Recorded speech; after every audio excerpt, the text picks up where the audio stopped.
Hi, this is Badam Subhash. Today I will explain about how to become rich. మనం rich అవ్వాలంటే ఏం చేయాలి, మనకి ఆ మైండ్ సెట్ని ఫస్ట్ ఆఫ్ ఆల్ డిజైన్ చేసుకోవాలి. అసలు రిచ్ అవ్వడానికి గల కారణాలు ఏంటి, రిచ్ అయిన వాళ్ళు ఎటువంటి స్ట్రాటజీస్ అప్లై చేసి రిచ్ అయ్యారు, దీని గురించి ఒక చిన్న ఎగ్జాంపుల్ చెప్తాను.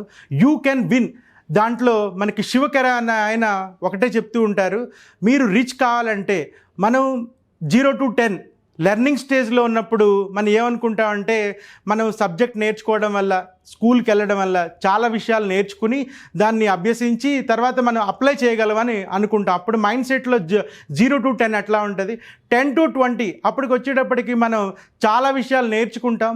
కానీ ఏంటంటే ఇక్కడ నేర్చుకున్న తర్వాత దాన్ని అప్లై చేయడానికి చాలా టైం పడుతుంది. అప్పుడు లైఫ్ స్టైల్ ఎలా ఉంటుందంటే మనం చాలా జోవియల్గా ఆడుకోవడం అని, తర్వాత మనం లైఫ్ స్టైల్ని సరిగ్గా డిజైన్ చేసుకోలేకపోతాం 10 to 20 టైంలో.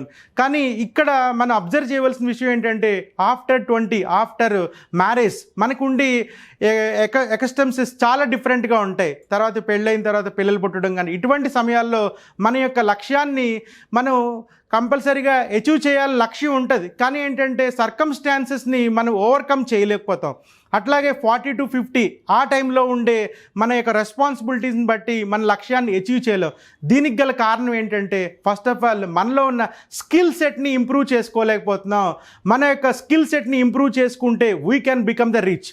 అసలు పూర్ ఉన్న వాళ్ళకి మైండ్ సెట్ ఎట్లా ఉంటుంది, అలాగే రిచ్ ఉన్న వాళ్ళకి మైండ్ సెట్ ఎట్లా ఉంటుంది అని చెప్పినప్పుడు రిచ్ డాడ్ పూర్ డాడ్లో రాబర్ట్ కియోస్కి ఒక విషయాన్ని అనలైజ్ చేసి చెప్పారు.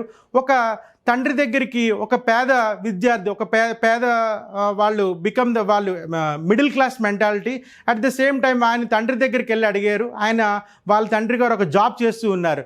ఆయన చెప్పారు, నేను daddy I want to buy a new car, daddy నాకు ఒక కార్ కావాలి అని అడిగితే ఆయన ఏమన్నారంటే ఆలోచించకుండా మన యొక్క పరిస్థితులు, నా జీతం నెలకు వచ్చేది 30,000, లేకపోతే సమ్ ఎక్స్ వాల్యూ, నాకు ఉన్న ఖర్చుల్లో పోను నేను కొనలేను.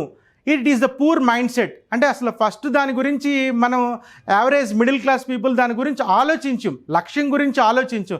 అదే ఒక రిచ్ అయిన తండ్రి దగ్గరికి ఈ పిల్లవాడు కనుక వెళ్ళి అడిగితే ఆయన ఫస్ట్ ఆఫ్ ఆల్ ఒక నిమిషం ఆలోచిస్తాడు.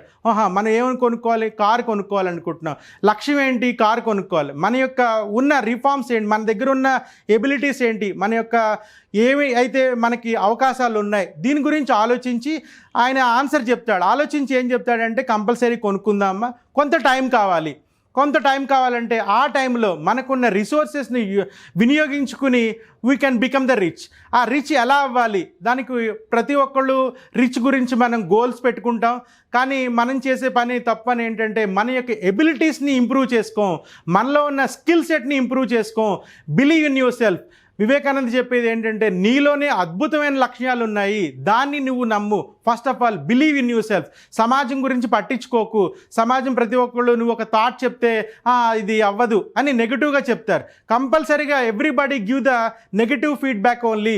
బట్ నీ మీద కనుక నీకు నమ్మకం ఉన్నట్లయితే ఒక డిఫరెంట్ స్ట్రాటజీస్ కనుక అప్లై చేస్తే మన యొక్క లక్ష్యాన్ని కంపల్సరీగా ప్రేమిస్తూ ఉండాలి. మనం ఇది లక్ష్యం పెట్టుకున్నాం, దానికి మన యొక్క ఉన్న ఎబిలిటీస్ ఏంటి, దానికి రిఫార్మ్స్ ఏంటి, దాన్ని మనం ఓవర్కమ్ చేయాలంటే ఏంటి. ఫస్ట్ ఆఫ్ ఆల్ మనకి పూర్ మైండ్ సెట్ ఉండకూడదు. ప్రతి ఒక్కళ్ళు కూడా మీరు చరిత్రలో అబ్జర్వ్ చేసుకుంటూ వెళ్తే పూర్ ఉన్నవాళ్ళు ఎన్నో విషయాలు నేర్చుకుని అవగాహన చేసి చాలా విషయాల్లో అభివృద్ధి చెంది పైకొచ్చారు. మనం ఒక డిక్షనరీ కనిపెట్టిన ఆయన చూసుకుంటే ఆయన 40 సంవత్సరాలు దాని మీద రీసెర్చ్ చేసి ఒక డిక్షనరీని కనుగొన్నారు.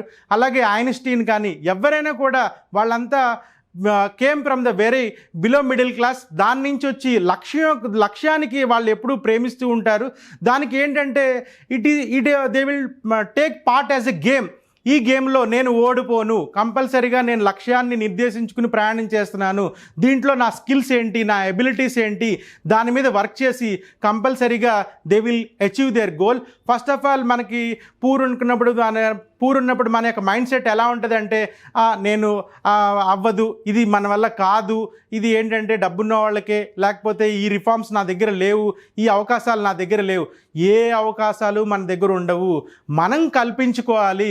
మనం తీసుకోవాలి ప్రకృతి దగ్గర నుంచి. తర్వాత మనకున్న ఎబిలిటీస్ ఏంటి, మనకున్న రిఫార్మ్స్ ఏంటి, మనం ప్రతిరోజు కూడా మనం learning. Man means learner, always he must be learner. ప్రతి విషయాన్ని అవగాహన చేసుకుంటూ ఒకసారి విజయం మనం వరించదు, అలాంటప్పుడు మళ్ళీ ఇంకొకసారి కూడా రాదు. ఎందుకంటే నీ యొక్క టార్గెట్ కనుక రీచ్ అని ఉంది, దానికోసం చాలామంది ప్రయత్నిస్తూ ఉంటారు, అందరూ ఫెయిల్ అయిన థీరీసే ఉంటాయి. కానీ ఏంటంటే దాంట్లోంచి మనకి ఏది పనిచేస్తుంది, మనకి స్కిల్ ఎబిలిటీ మనకి దేని మీద ఉందన్నది ఫస్ట్ ఆఫ్ ఆల్ మనం గుర్తించి దాని మీద మన యొక్క క్వాలిటీని ఇంప్రూవ్ చేసుకుంటే definitely we can become the very rich. Thank you very much.